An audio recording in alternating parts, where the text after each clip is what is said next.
Hello friends, welcome back to my channel Sathya. இன்றைக்கி எப்போ போல் ஒரு ப்ளாக் பார்க்கலாமா வாங்க. ஸோ மாவெல்லாம் ஆட்ட வேண்டியது இருந்துச்சு. ஸோ மாவெல்லாம் ஆட்டிகிட்டு இருந்தேன். அதுக்கப்புறம் சன்னுக்கு சின்ன சின்ன ஹோம்ஒர்க் கொடுப்பாங்க. அது பண்ண வைக்கிறது தான் பெரிய டாஸ்கே. ஸோ முடிஞ்ச அளவுக்கு பண்ண வைப்பேன். ரொம்ப ஸ்ட்ரெஸ் பண்ண மாட்டேன். பட் பண்ண வச்சுட்டு டைம் கிடைக்கிறப்போ பண்ண வைக்கிறது. ஸோ அவரை உட்கார வைக்கிறதுல தான் பெரிய டாஸ்க்கு. ஏன்னா ஹாலிடே அப்படிம்பாரு. அதனால் அவரையும் ஸ்ட்ரெஸ் பண்ணக்கூடாது, நம்மளும் லீவை யூட்டிலைஸ் பண்ணிக்கணும் அப்படிங்கிறதுனால போயிட்டே இருக்கோம். அதுக்கப்புறம் டெடி படம், இந்த படம் எனக்கு ரொம்ப பிடிக்கும். அந்த ஃபீல் ரொம்ப நல்லாயிருக்கும். டெடியாக இருக்கிற மாதிரி இருக்கிறது. டெடி மோஸ்ட்லி எல்லாத்துக்குமே ரொம்ப பிடிக்கும். அந்த டெடி பொம்மை பொண்ணுங்களுக்கு ரொம்ப பிடிக்கும்னு நினைக்கிறேன். டெடி பொம்மையாட்டம் இருக்கட்டும், அந்த ஸ்பாஞ்சியாட்டம் இருக்கிற பொம்மை பொண்ணுங்களுக்கு ரொம்ப பிடிக்கும். அது ஏன்னு எனக்கும் தெரியல. அதில் ஒரு கிரேஸ்ன்னு சொல்லலாம். அந்த மாதிரி ஸோ அந்த படமும் ரொம்ப பிடிக்கும் எனக்கு. ஸோ பார்த்துட்டே இருந்தேன். ஸோ பார்த்துட்டு கொஞ்ச நேரம் காஃபி வச்சு பிஸ்கட் தொட்டு சாப்பிட்டேன். நான் என்ன காமிச்சேன்னா, பல் எனக்கு எடுக்கிற மாதிரி இருந்துச்சு. ஸோ அதெல்லாம் காமிச்சிட்டு இருந்தேன். சரியான வலி. ஸோ அதனால் காமிச்சிட்டு இருந்தேன்.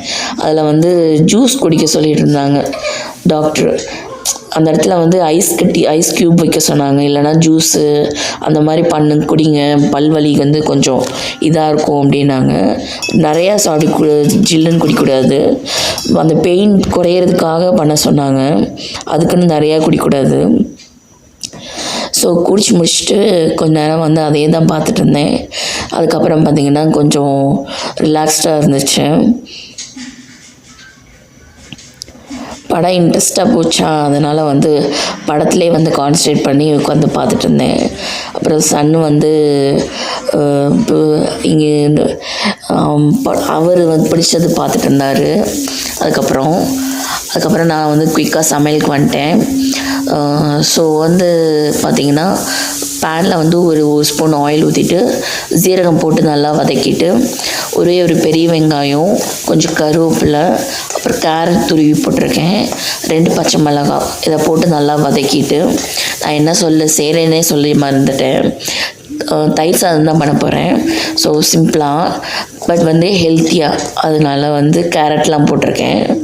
அதுக்கப்புறம் சாதம் நல்லா கொலைய வேக விட்டுக்கோங்க.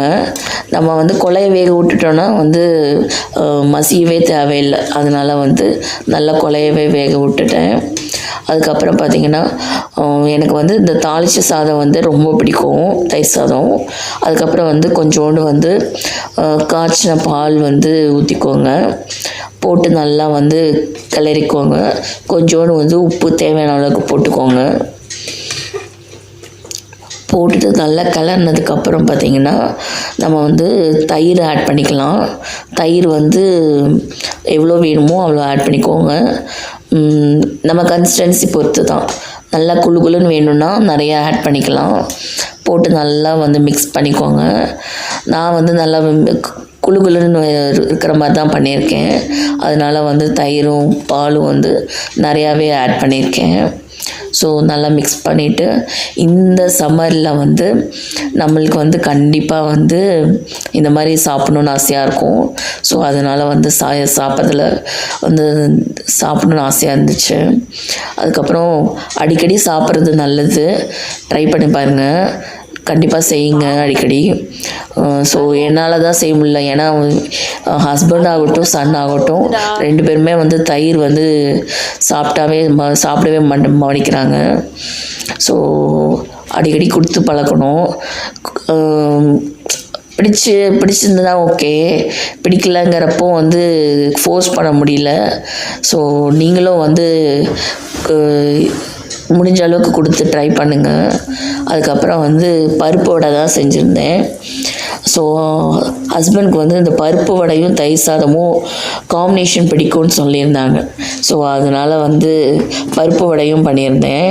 ஸோ இது வந்து பேக் பண்ணி கொண்டு போனால் ரொம்ப நல்லாயிருக்கும் ட்ராவல் போகிறப்போ. ஹலோ ஃப்ரெண்ட்ஸ், பார்த்திங்கன்னா வீடியோஸ் வந்து ரொம்ப நாள் போட முடில. ஸோ பிகாஸ் வந்து எனக்கும் வந்து கொஞ்சம் வந்து சில ஹெல்த் இஷ்யூஸ்னால வந்து போட முடில.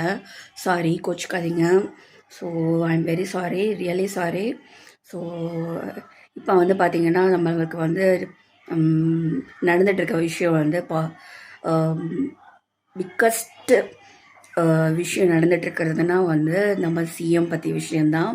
ஸோ வந்து I am so happy. Vijay வந்து சிஎம் ஆக போகிறது. ஸோ அந்த நியூஸ் தான் நடந்துகிட்ருக்கு, நம்ம பார்த்துட்ருக்கோம். இன்னைக்கு காலையிலேருந்து கரண்ட் வேறு வந்து டிவியில் வந்து இல்லை. பட் வந்து நியூஸ் வந்து நாங்கள் எப்படி பார்த்துட்ருக்கோன்னு உங்களுக்கு காமிக்கிறேன். சவுண்டு மட்டும் வருது, அடிக்கடி சவுண்டு வந்து டிஃப்ரெண்ட்டாக கேட்குது. பட் வந்து ஒழுங்காக பார்க்க முடியல, என்ன பண்ணுறது. டிவியில் வந்து கரண்ட்டு வந்து சுத்தமாக இல்லை.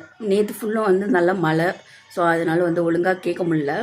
ஸோ இப்போ பார்த்திங்கன்னா வந்து கொஞ்சம் சவுண்டு மட்டும் கேட்குது. பட் வந்து டிவி விஷுவலைஸ் ஆகலை. ஸோ ஒழுங்காக பார்க்க முடில. ஸோ வந்து ஹெல்த் இஷ்யூஸ் இல்லை.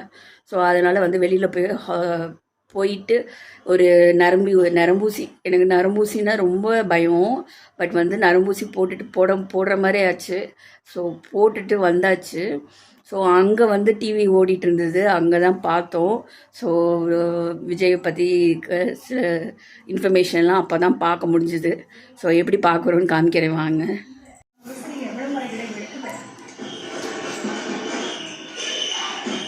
இப்படி தான் கேட்க முடியுது. பட் வந்து டிவியில் வந்து இது வரல.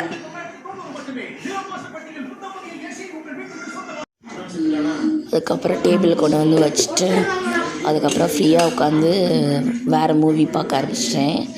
வேறு ஏதோ ஒரு மூவி போட்டிருந்தாங்க, சைரன் படம் போட்டிருந்தாங்க. ஸோ ஜெயம் ரவி வந்து எனக்கு பிடிக்கும். ஸோ அதனால் வந்து அவர் மூவியும் பார்த்துட்டு இருந்தேன். ஸோ அதுக்கப்புறம் வந்து பார்த்திங்கன்னா இன்னொரு டே வந்து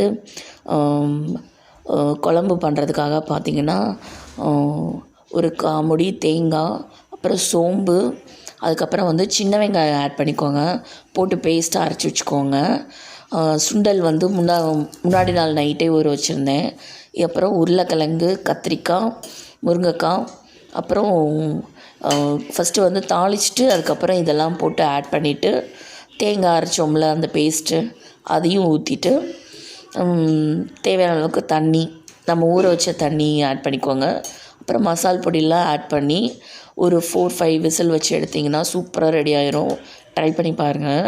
எனக்கு வந்து குக்கர் ஃபுல்லாகிடுச்சு, அதனால் அப்படி இருந்துச்சு. அதுக்கப்புறம் நைட்டுக்கு வந்து தோசை ஊற்றி சுட சுட இந்த குழம்பு வச்சு சாப்பிட்டோம். சூப்பராக இருந்துச்சு. இன்னொரு வ்ளாகில் பார்க்கலாம். பாய்.